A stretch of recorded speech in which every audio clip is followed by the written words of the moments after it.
One of the things that you've been so helpful about is reminding me to stay focused on what Parker says is the purpose of the circles of trust. It's about individual discernment. It's about the individual listening for God, as I would say, for God's voice.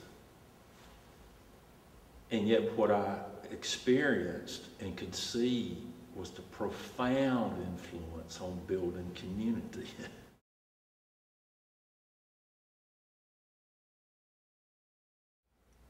First of all, I cannot imagine a DMin program, which this grew out of, that could have impacted the practical level of the church more than this one. The Doctor of Ministry program, as you know better than I, though I know from personal experience, is theoretical and practical. And you hope that the practical does have an impact. But the impact of Connecting Hearts has been amazing. But what I could not have anticipated is how much Joseph would get out of it personally. All throughout the process, he has had moments of study and reflection and conversation that have just added a depth to his ministry that is exciting. He did not know that that would be the case. Joseph, and I would say this in front of him, is a person who processes things very carefully and very thoroughly. I'm a little more spontaneous and probably don't process to some of the depth maybe that he does. But this Connecting Hearts ministry has allowed him the vehicle to explore who he is and what his call for ministry is all about.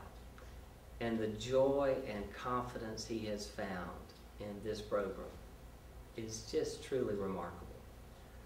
And in turn, because of that, his ability to share those experiences with small groups within our congregation and within our presbytery and other places. That's really been the surprise, to see him grow as a pastor and as a person through this program, and to see that growth impact our congregation. It's just been a joy to watch.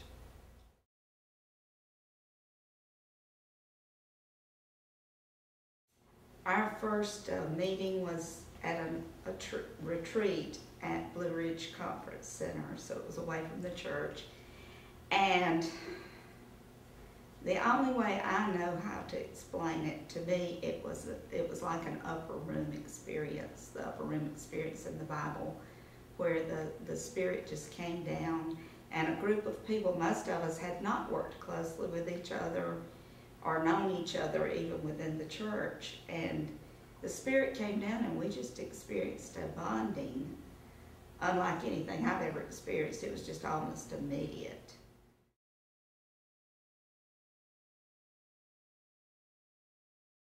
I mean, I think we all have different ways that we kind of process information, but one thing I found very helpful through the Connecting Hearts process was talking through what was going on in my life. I think when we tell our story a lot of times, and in a safe environment, when we know people aren't going to go out and tell what we've said, I think by people asking us the open, honest questions, and it helps us kind of work through and look for that inner identity and that inner call in our hearts. And we don't have a lot of forums, I think, in the world today where we can do that. Even in seminary, trying to determine what kind of ministry I want to go into, that kind of thing. You're there to learn the material. There's a lot to learn in a short amount of time. When in the presbytery, for instance, the process we go through with the committees, it's very formal. You have a table full of people you don't know staring at you. You almost feel like judging you. They're wonderful people, but it's a scary thing every time you walk in, be kind of being called on the carpet, as it were. And I thought, wouldn't this be a great time to take these individuals that are going through trying to decide if they're going to become a candidate for the ministry or not, sit down with them in a safe environment and let them talk about their call. People need that environment. We don't have it today. We're kind of hiding behind computer screens, and we're hiding, behind cell phones and texting and that kind of thing. But one-on-one or in small groups to discuss these things, I think God speaks to us in those times through the questions and through, I think, the positive energy we get from the people around us and through us sharing our stories. I think it's a wonderful thing that if we could have these situations where candidates or people who are interested in the ministry can sit down and talk through these things. If you were to talk with another minister who might be interested in circles of trust and what that whole concept and process might be within her or his congregation, what would be a couple of things you would say to them?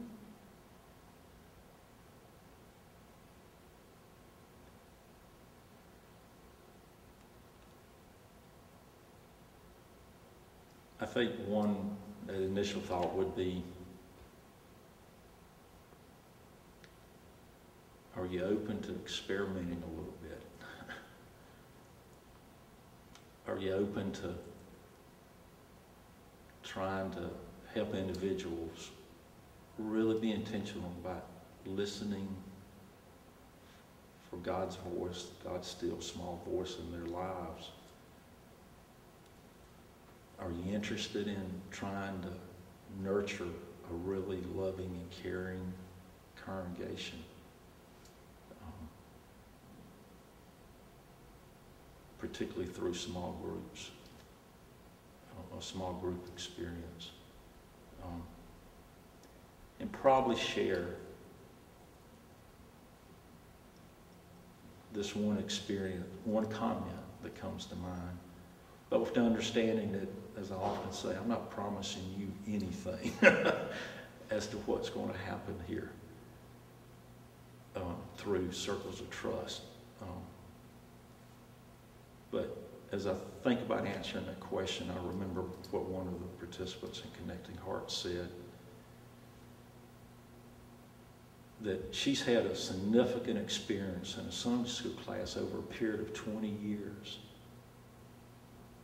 with the women in that class. I mean, truly a significant experience.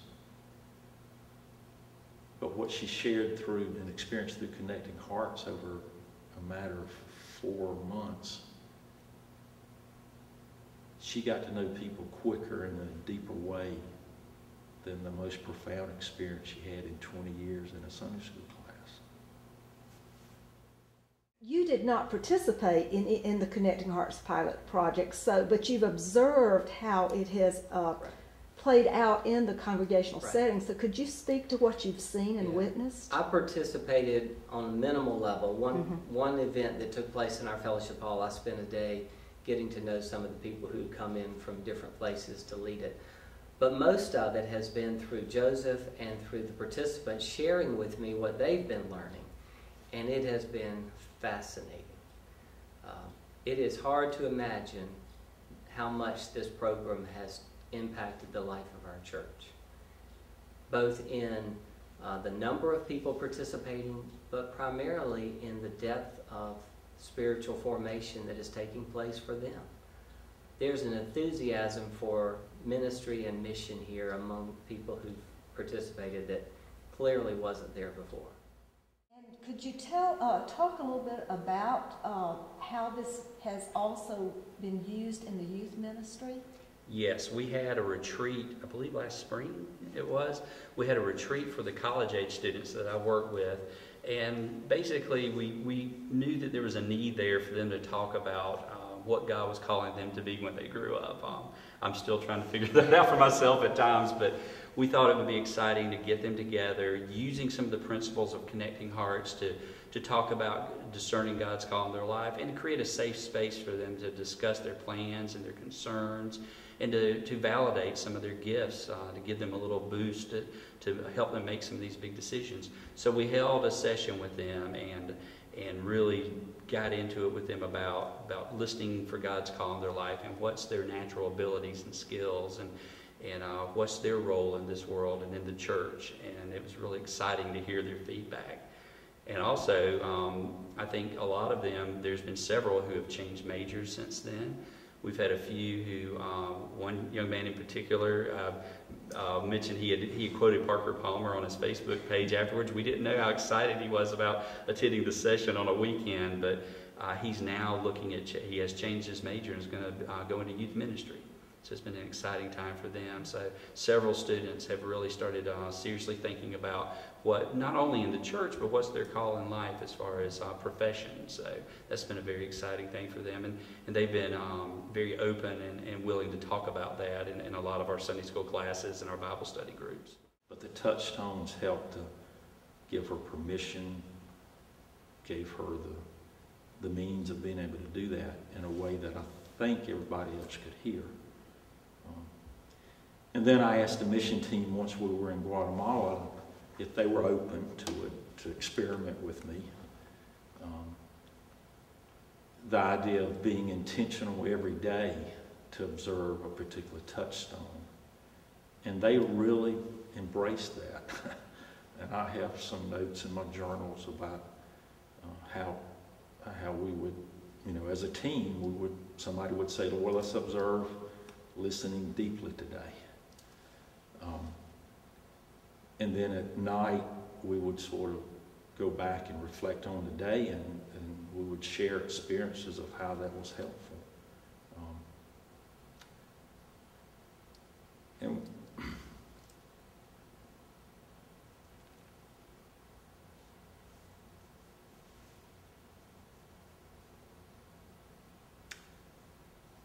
one moment, some of the team was riding an old, dilapidated four-wheel drive truck with Tara Cahill, who she and her husband are facilitators of the Heifer International Project that we helped sponsor.